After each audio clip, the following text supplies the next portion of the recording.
Hola, buenas tardes.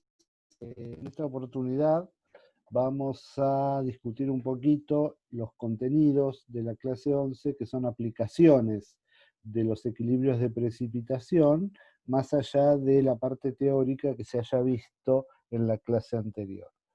Las aplicaciones que vamos a ver son más bien sencillas, son bien directas, y básicamente vamos a ver tres. La primera de ellas es la separación de sustancias, o sea, uno puede aprovecharse de las diferentes solubilidades de las sustancias para separarlas entre sí. Los otros dos son métodos cuantitativos, o sea, se usan para determinar la cantidad de alguna sustancia que tenga o esté asociada a un proceso de precipitación, la cantidad de esa sustancia que esté presente en alguna muestra. ¿Mm? Y paralelamente vamos a definir un concepto físico-químico importante, fundamentalmente en todo lo que hace el tratamiento de aguas y a los problemas ambientales del agua, que es la salinidad del agua, ¿no? Que está asociado directamente con este tema. Vamos a empezar con el tema de separación, ¿sí? Una sustancia puede ser separada de otras agregándole algún ion que precipite con ella, pero no con las demás que estén presentes en la muestra.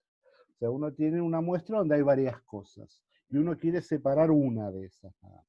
Bueno, la idea es encontrarse un ion que nos permita hacer precipitar solamente a la sustancia que nos interesa y dejar inalterada a todas las demás, ¿sí? Eso se trabaja fundamentalmente con las reglas de solubilidad. La idea central es tener siempre las reglas de solubilidad adelante para saber o para darse cuenta qué ion me conviene agregar. Acá hay un ejemplo muy sencillo, que es una mezcla que contiene plomo y cobre, ¿sí? Entonces me tengo que buscar algún ion, como yo lo que quiero separar acá son dos cationes, plomo y cobre, necesito agregarle algún ion, algún anión en este caso. Bueno, me tengo que buscar uno que precipite con uno de ellos, pero no con el otro. Entonces, observando las reglas de solubilidad, una de ellas me dice que todos los sulfatos son solubles, menos entre ellos el de plomo. O sea, el sulfato de plomo no es soluble. La regla no me dice nada del cobre, entonces se sobreentiende que es soluble. Si yo a una mezcla de plomo y cobre le agrego sulfato, en forma, por ejemplo, de sulfato de sodio, acuérdense que los iones nunca vienen solos, siempre vienen con un contraión. Si a una mezcla de este tipo le agrego un poco de sulfato de sodio, el sulfato va a reaccionar con el plomo, va a formar el precipitado y con el cobre no va a pasar nada, porque no precipita. Entonces, de esa manera obtengo un precipitado, un sólido de sulfato de plomo que lo puedo separar fácilmente de la solución por filtración. Con un papel de filtro separo el sólido de la solución. De esa manera logro una separación entre dos iones que originalmente estaban los dos disueltos en la solución. Bien, acá tenemos las reglas de solubilidad. Sí, siempre conviene tenerlas adelante cuando uno se plantea este tipo de problemas. Y acá hay otros dos ejemplos. Por ejemplo, ¿cómo podría yo separar bario y plata? Entonces miro las reglas de solubilidad y digo, acá aparece la plata. Y me dice que los cloruros de plata el cloruro de plata es insoluble. O sea, los cloruros, dice la regla, que son todos solubles, menos plata, mercurioso y plomo. Del bario no dice nada. Entonces se supone el bario, el cloruro de bario, es soluble. Entonces puedo usar el cloruro para separar estos dos iones. La plata me va a formar un precipitado de cloruro de plata, el bario no va a pasar nada. ¿Sí? Entonces, por ejemplo, agregándole a esta mezcla alguna sal que contenga cloruro, cloruro de sodio, por ejemplo, se puede hacer la separación. La plata precipita, el bario no. Bueno, como esto hay muchos ejemplos, todos se piensan exactamente de la misma manera y constituyen una herramienta importante y muy sencilla en el laboratorio para hacer separaciones de sustancias, ¿sí? Buscando algo que haga precipitar a una, pero no a todas las demás. Bien. El análisis gravimétrico, que es lo que sigue, es un análisis cuantitativo. Un análisis cuantitativo, recuerden, es siempre un análisis que busca saber qué cantidad de la sustancia de interés está presente en la muestra. Un análisis cualitativo busca saber qué hay en una muestra. El cuantitativo, cuánto hay. El análisis gravimétrico es una forma de análisis cuantitativo, ¿sí? ¿En qué consiste? Bueno, básicamente, dicho en dos palabras, el análisis gravimétrico es formar un precipitado, separarlo, purificarlo y pesarlo. Gravimetría es una forma elaborada, rebuscada de pesar, ¿sí? Hacer una gravimetría es pesar algo, en pocas palabras. Entonces lo que se hace es eso en un análisis gravimétrico. Se forma el precipitado, ese precipitado se separa por filtración usualmente, se purifica mediante técnicas específicas, de modo de obtener un precipitado lo más puro posible, que no quede contaminado con restos de la solución de la cual fue precipitado, y después se lo pesa. Como sabemos que ese precipitado fue purificado y es una única sustancia, el peso me va a decir qué cantidad de la sustancia buscada tengo yo presente ahí y cuánto había en la muestra original. Un ejemplo típico de la técnica gravimétrica es la determinación de cloruros usando plata, ¿sí? Sabemos que los cloruros de plata, el cloruro de plata, no sé por qué hoy lo digo en plural, el cloruro de plata es un precipitado y por lo tanto uno puede agregarle a muestras en las cuales quiere determinar cloruro, le puede agregar plata. Luego este precipitado se separa, se purifica y se pesa. Toda la plata que esté en ese precipitado, perdón, todo el cloruro, porque es lo que estoy analizando, todo el cloruro que estaba en ese precipitado proviene de la muestra. Entonces, la cantidad de cloruro que yo peso en el precipitado es igual a la cantidad de cloruro que había originalmente. Bien. Vamos directamente a ver un ejemplo. O sea, los problemas de gravimetría son esencialmente iguales a los problemas de estequiometría que ustedes pudieron haber visto hasta ahora, por ejemplo, en química general. Son problemas de estequiometría más enfocados hacia el tema de calcular qué cantidad de un cierto componente había en una mezcla. Pero básicamente son problemas de estequiometría, así que no vamos a ahondar mucho en esto, porque lo único que hay que hacer en un problema de estequiometría es escribir la ecuación, balancearla bien, y después hacer las reglas de tres pertinentes entre las cantidades que estamos trabajando. Por ejemplo, este caso nos dice, una muestra de 484 miligramos de sal marina se disolvió en agua suficiente y se le agregó nitrato de plata, de modo de precipitar el cloruro de plata, obteniéndose 644 miligramos de este último. Calcule el porcentaje de cloro en la sal expresado como cloruro de sodio.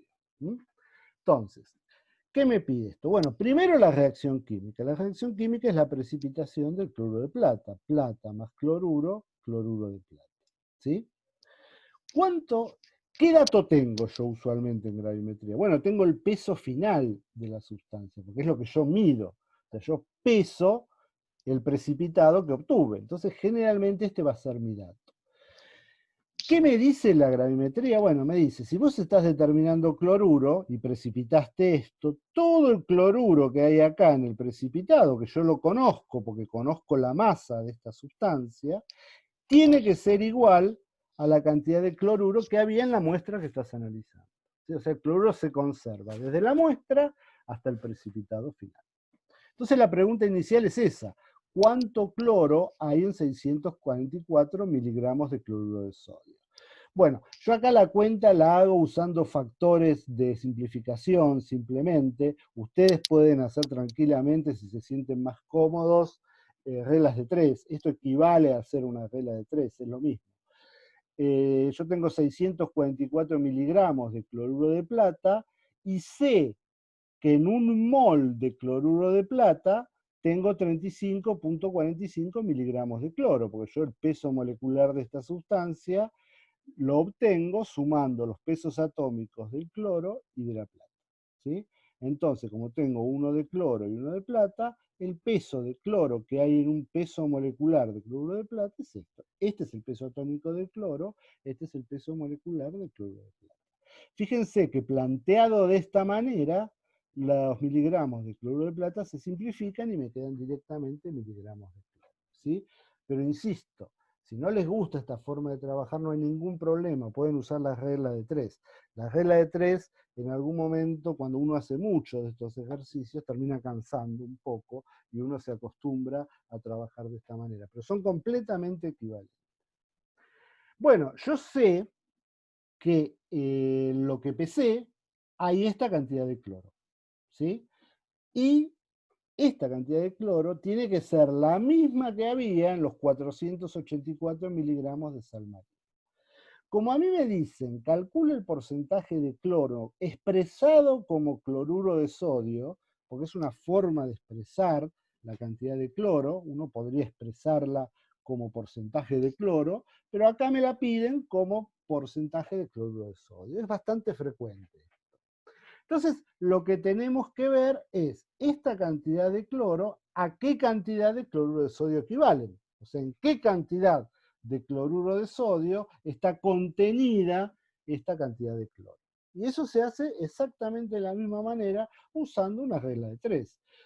Yo tengo 159.3 miligramos de cloro y yo sé que en un peso molecular del cloruro de sodio hay 35.45 miligramos de cloro. Eso me dice que el contenido equivalente de cloruro de sodio es 262.6 miligramos. O sea, esta cantidad de cloro está contenida en esta cantidad de cloruro de sodio. El porcentaje es simplemente si el 100% corresponde al total de la muestra, esta cantidad que obtuve yo corresponderá al X%. Y de ahí directamente se saca el porcentaje. Más fácil es la masa que yo tengo, lo que obtuve de cloruro de sodio, dividido el peso total de la muestra por 100, me da el porcentaje final. Entonces, de esa manera, a partir de la pesada de cloruro de plata, fíjense que una vez que yo saqué el cloro de acá, la plata me la olvido, se pierde, porque la plata solamente se usó para formar este precipitado. Una vez que calculé esta cantidad, directamente sigo adelante con el cloro y obtengo la composición de la muestra, ¿sí? Yo sé que en esa muestra hay 54,2% de cloruro de sodio. Bueno, la parte de cálculos es muy fácil porque suele ser algo muy similar a esto. La parte operativa es un poquito más complicada, porque muchas veces uno obtiene precipitados que por algún motivo no los puede pesar. A veces los precipitados son tipo gelatinosos, mantienen retenida una cantidad de agua muy grande y es difícil de pesarlos. Además, cuando se da este caso, el precipitado generalmente no es puro porque esos geles que se forman absorben muchas impurezas de la solución. Entonces, en ese caso, el precipitado original conviene convertirlo en otra cosa que yo esté más seguro de lo que es. Eso pasa cuando uno determina hierro. El hierro se determina de una forma muy precisa de esta manera. Uno lo precipita como un hidróxido agregándole amoníaco. ¿Sí? Acuérdense que el amoníaco es un reactivo básico, genera oxidrilos, y esos oxidrilos precipitan con el hierro formando hidróxido de hierro. Este hidróxido, como la mayoría de los hidróxidos de los metales pesados, es un material gelatinoso. Entonces es medio difícil manejarlo, filtrarlo, pesarlo, y siempre tengo la inseguridad de si no está absorbiendo otras cosas, lo cual haría la determinación imprecisa. Entonces, lo que suele hacerse en estos casos es convertir el precipitado en otra sustancia más segura para pesarla, más fácil de manejar. En este caso lo que se hace es calcinarlo. Uno al calcinar el hidróxido férrico le elimina toda el agua y se convierte en óxido férrico. El óxido férrico ya es un sólido cristalino, se maneja sin problemas y se puede pesar sin ningún inconveniente. ¿Sí? Esta es un complemento de la técnica, si se quiere, pero es un complemento que se usa mucho, porque generalmente uno puede llegar a obtener precipitados de naturaleza gelatinosa.